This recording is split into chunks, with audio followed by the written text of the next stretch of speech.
Welcome to your deep dive. Today we're looking at the incredible life and, well, the dramatic deaths of stars. Mhm. You sent over some really fascinating articles, and our mission basically is to unpack this whole cosmic story and figure out why it actually matters to, you listening right now. Yeah, I like that. I mean, think about it.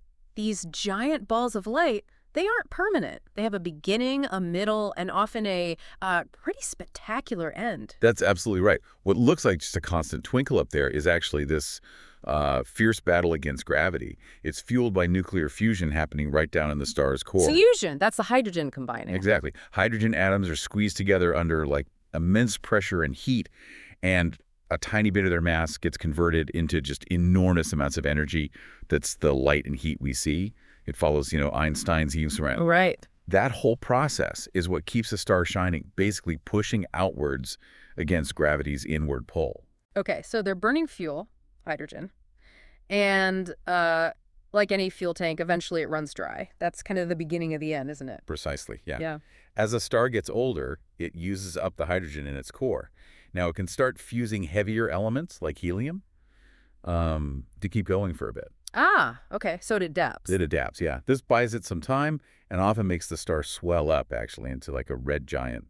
But, well, it's really just a temporary fix. Eventually, that outward push from fusion just can't win against gravity anymore. And that's when it starts to collapse. That's when gravity starts to win, yeah. Yeah. The star begins to collapse inwards. And the way that collapse happens, the actual death, it's not always the same scenario, right? I remember reading there were like gentle endings and then much less gentle ones. Absolutely. The star's mass is really the deciding factor. Smaller stars, ones more like our own sun, they have a relatively peaceful end. Okay, so what does that look like? Well, they'll sort of gently puff off their outer layers. These layers drift out into space and form this beautiful glowing cloud.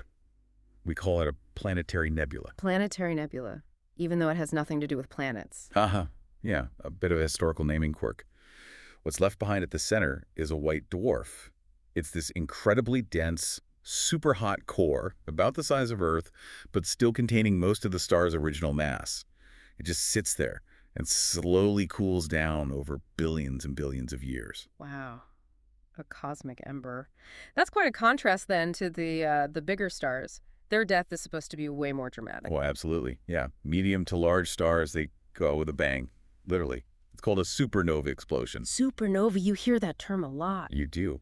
When their core collapses under gravity, it doesn't just stop. It rebounds, triggering this colossal shockwave that blasts the spin's outer layers out into space at incredible speeds. So like a massive explosion. One of the most energetic events in the entire universe. For a short time, a single supernova can actually outshine its entire host galaxy. Just imagine that. That's hard to even picture. And these huge explosions, they leave behind some pretty extreme things too, don't they? You mentioned neutron stars, black holes? Exactly. Depending on the mass of that collapsing core, if it's massive enough, the pressure is so intense that protons and electrons get crushed together to form neutrons. This creates an incredibly dense object called a neutron star.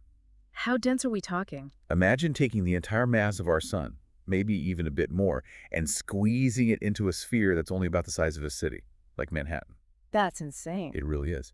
And if the core is even more massive, gravity wins completely. It collapses infinitely, warping space and time so intensely that nothing, not even light, can escape its pull. That's a black hole. Okay, so from gentle puffs to city-sized neutron stars or black holes, it's quite the range of outcomes. But I remember something crucial from the articles, even in dying, these stars are important. It's not just destruction. That's maybe the most fascinating part. Yeah. It's cosmic recycling on a grand scale. You see, during their lives, and especially in those explosive deaths, stars are element factories. Element factories. Yeah, through nuclear fusion, they forge heavier elements. They start with hydrogen, make helium, then carbon, oxygen, iron, all the way up the periodic table, depending on the star's size. And then the explosion spreads that stuff out. Precisely.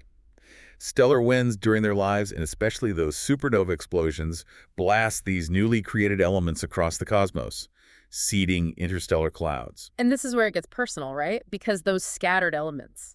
That's exactly it. The atoms that make up your body right now, the carbon in your cells, the oxygen you're breathing, the iron in your blood, every single heavier atom was forged inside a star that lived and died billions of years ago. So we're literally made of star stuff. We are literally made of star stuff. That oxygen molecule you just inhaled, it might have traveled across light years after being created in a supernova. It's an incredible connection. It really is. That's mind-blowing. And there was another point. The biggest, brightest stars, they actually live the shortest lives. That seems counterintuitive. It does, but it makes sense when you think about it. Hmm. They're so massive, their core pressure and temperature are way higher.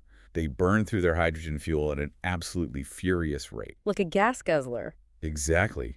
Compared to smaller, dimmer stars like red dwarfs, which sip their fuel slowly and can last for trillions of years, potentially longer than the current age of the universe. Oh, wow. So the universe has all these different clocks running. It highlights the incredible diversity and timescales involved. So, you look up at the night sky. Yeah, you might be seeing the faint afterglow of a white dwarf, or maybe catching the light from a supernova that happened millions of years ago. It's light only just reaching us now, or even light from a star that's, well, already gone. It definitely adds a layer of perspective, doesn't it? Seeing those tiny pinpricks of light differently. It really does. And just to leave you with a final thought, considering that you yourself are composed of atoms forged in the hearts of these dying stars, what other connections, maybe deeper ones, might we have to this vast ongoing cycle of cosmic birth, death, and rebirth? Something to perhaps ponder under the stars tonight.